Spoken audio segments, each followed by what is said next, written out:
Right. When we first talked about having a meeting on early mathematics, there was quite a lot of enthusiasm, but it was also rather clear that no two people agreed on what early mathematics might mean. It turned out rather nicely that the meeting coincided with an opportunity to present the first Norman Prize to Reveal Nets for his very nice book with William Noel on the Archimedes Codex. So that provided one focus for this meeting. But my personal perspective is that early mathematics has something of the same spirit as early music, which is a phrase which has been come to cover, in the end, really almost anything that the performers feel might count as early music. The latest piece I've heard performed in an early music concert was written 1 week before the performance. But actually, I'm going to be talking about much earlier mathematics than last week's, I think.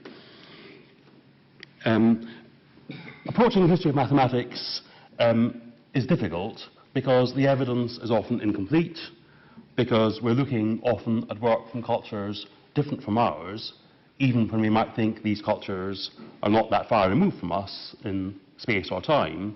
There are differences.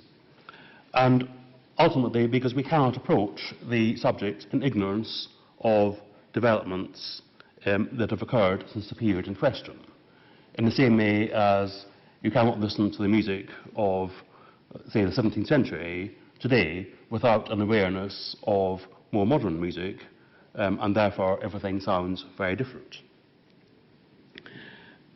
And all of these problems are even more acute when we come to look at mathematics from the periods I'm going to talk about this morning, which come actually long before Robin's timeline started on his first slide. So the main subject of this talk are some remarkable Neolithic stone balls. These particular ones come from the British Museum. These balls are found typically in the northeast of Scotland and not really anywhere outside Scotland. And they date from between 3,200 and 2,500 BCE, so they are about 5,000 years old. They're all about 3 inches in diameter, and they're remarkably uniform in that respect, and they're carved with patterns and knobs in shapes which show very interesting symmetries. And here is another one, this one from Torry in Aberdeenshire, and this drawing perhaps makes the decoration easier to see, and you will see it has tetrahedral symmetry. Here are a couple more, one from Aberdeenshire, one from Ayrshire, which have the symmetries of the cube, and they basically have 6 knobs. And here is a set from the Ashmolean Museum. What's particularly exciting to mathematicians about these balls is the symmetry of the decoration. The majority have the symmetries of the cube. They have basically 6 sides. But some have tetrahedral symmetry, and quite a few, and occasional examples of octahedral, dodecahedral, or icosahedral symmetry have also been found.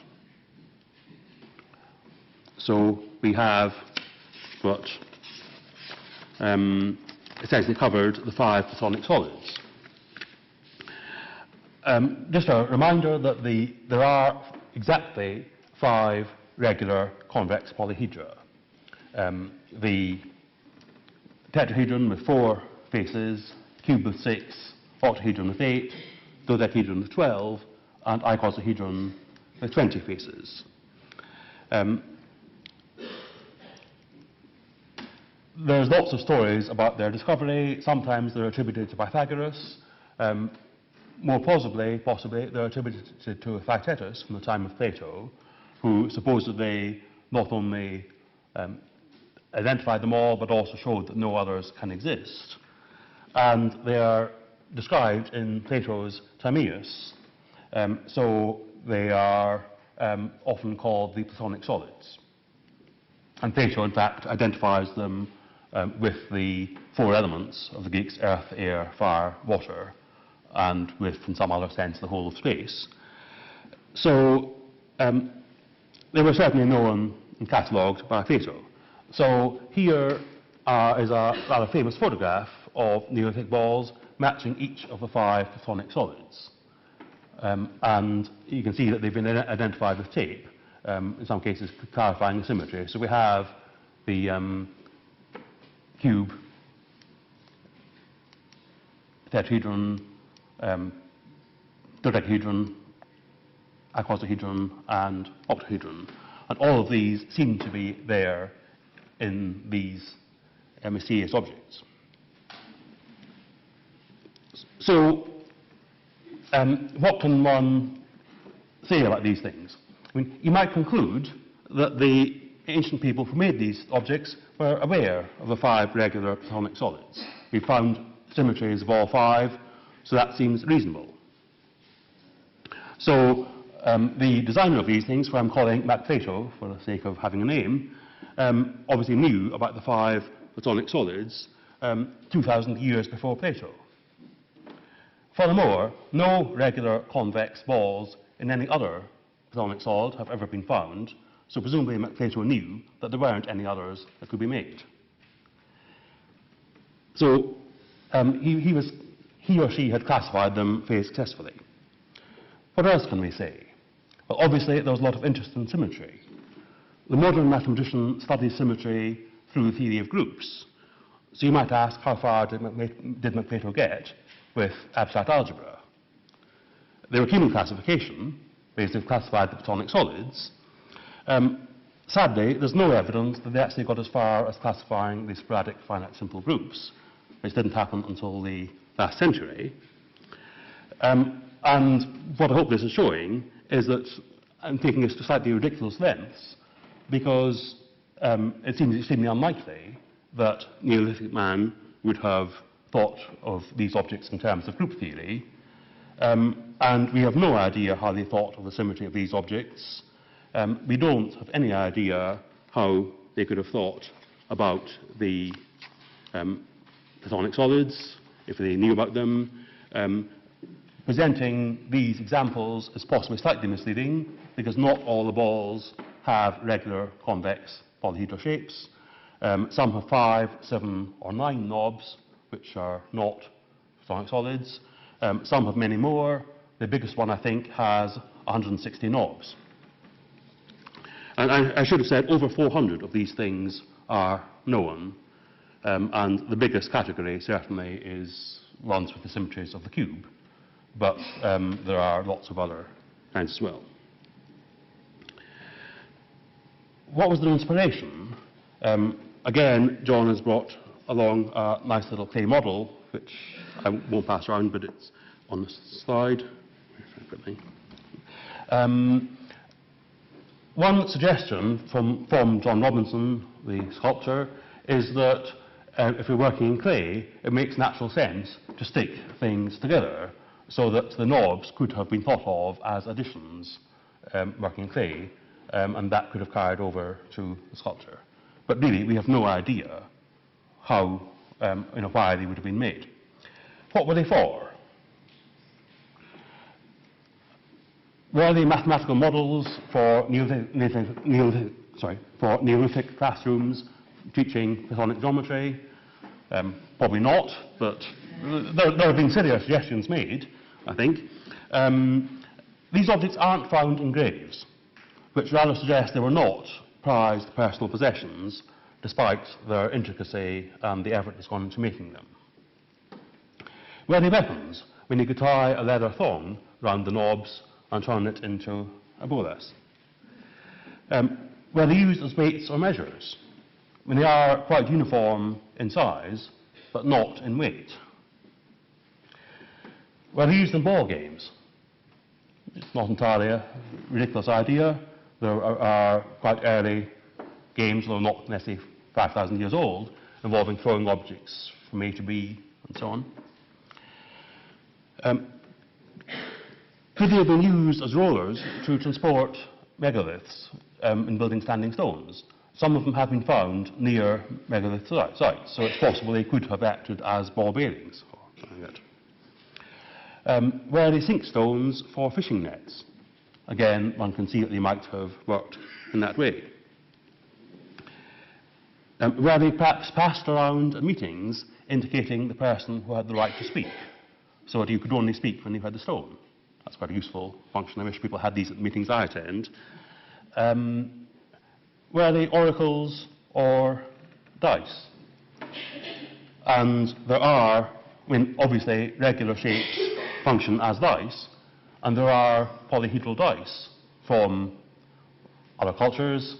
Here are two currently on display in the Barber Institute in Birmingham from late Hellenic or Roman times in Egypt, and these appear to me to be two icosahedral dice. They're certainly dice, and they've got letters representing numbers marked on them. If you have very good eyesight, you'll see that according to the catalogue and according to the exhibition, one of these is an icosahedron and the other is a dodecahedron with 12 sides. I count 20 sides in both of them, so clearly the ancient Egyptians weren't very good at arithmetic.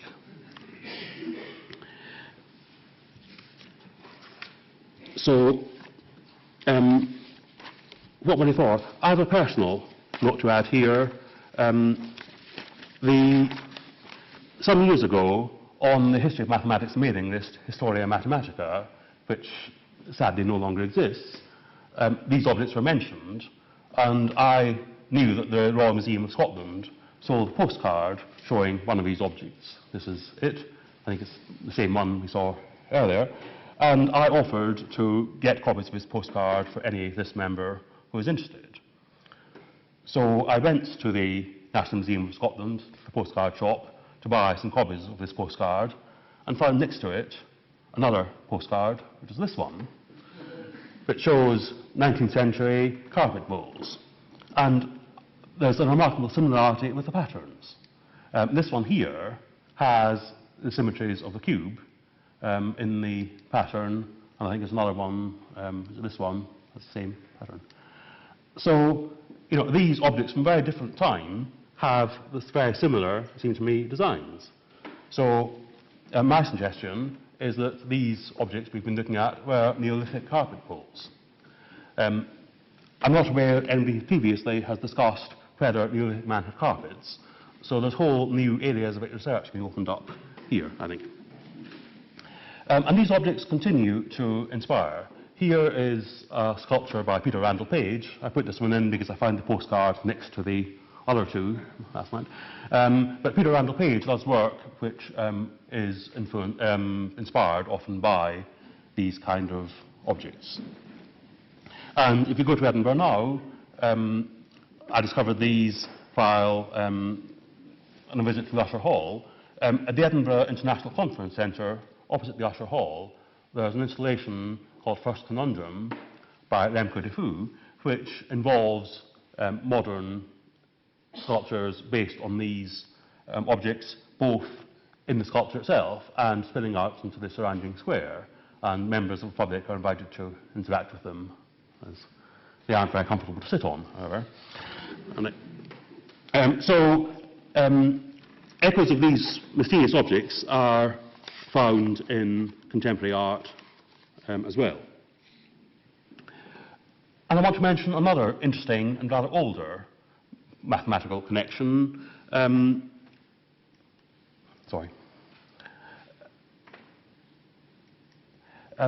back a lot further into history, we have hand-axes. These are used, are found in large numbers in Europe, Africa, and northern Asia, and they've been found in very large numbers. They're objects with sharp edges, made by knapping, and they fit comfortably into your hand. And again, there's a certain amount of uncertainty as to their purpose. It seems likely that they were used for butchery, and modern studies have shown that they're quite effective for that, and particularly in providing access to bone marrow. There are other hypotheses. There's the killer frisbee hypothesis, which is a serious hypothesis, but I don't think modern trials have been done on that one. But one issue is that of the very many hand-axes found, surprisingly few show any signs of wear. And you would think that tools used for cutting would show signs of wear. So another theory is that these were display objects, basically, objects made to impress women, and that this would explain why we have so many and why they are not used. Because if you were trying to demonstrate the ability to make a very nice, effective, symmetric hand axe, you can't just turn up with one because you might have stolen somebody else's. You have to be seen to make it. So they will be made sort of on the spot, possibly. And that theory is put forward in Marek Cohen's book, As We Know It. But there's one other interesting property which I'm now going to demonstrate. What I have here is an object I found a couple of days ago when I was excavating in my bottom drawer of my desk, and it's probably not Neolithic or Palaeolithic. It's made of translucent plastic, although you probably can't see that in the OHP, but it's something called a rattleback. And if I spin it, if I spin it, it spins very nicely, particularly on this surface. If I spin it in the other direction, it doesn't like it, and it goes back, and apparently contradicts the law of conservation of angular momentum. Which way do I do it? That's the wrong way. And it's an object which sort of appeals to mathematicians, and how do I fix this thing off? And it turns out that these hand-axes, or celts as they're sometimes called, are in fact rattlebacks. They have this property that, here's a little poem, behold the mysterious celt with a property that amuses, one way it will spin, the other way it diffuses. These hand-axes appear to do this. And one imagines that archaeologists discovered this by accident. So was this something that was behind the making of them? And the mathematics of rattlebacks has only relatively recently been understood. Sir Hermann Bondi published a paper in the 1980s explaining mathematics, and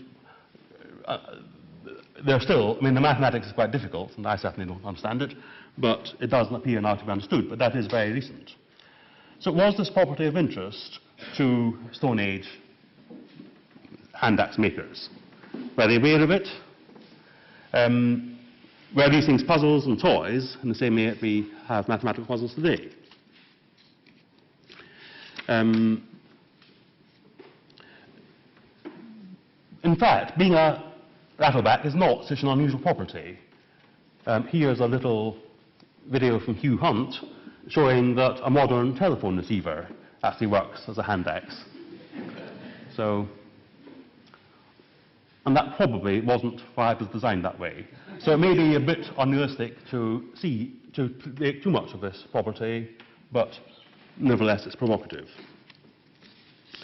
So I've looked at two classes of very old objects, in both of which there are some mathematical echoes for us. We'll be hearing this afternoon from Joe Marchant about how modern science has helped us understand the very mysterious Antikythera mechanism. It would be very nice to think that someday we will have similar insights into these MacPlatonic solids, but it's very hard actually to imagine what further evidence there might ever be. So until that unlikely event of having some new breakthroughs, these objects are going to remain mysterious. We might like to imagine some mathematical kinship with our ancient ancestors. We might like to think that they took a similar sort of enjoyment of the symmetry properties or the rattleback property to the enjoyment we take today. But it's pretty fanciful. Nevertheless, we can still enjoy the music of Bach and Mozart even when we are familiar with Beethoven and Schoenberg. And I think we have to approach these objects in a similar spirit. We can't understand the culture and the feelings behind the makers, but we can imagine some human kinship and mathematical connection with them. So, thank you very much.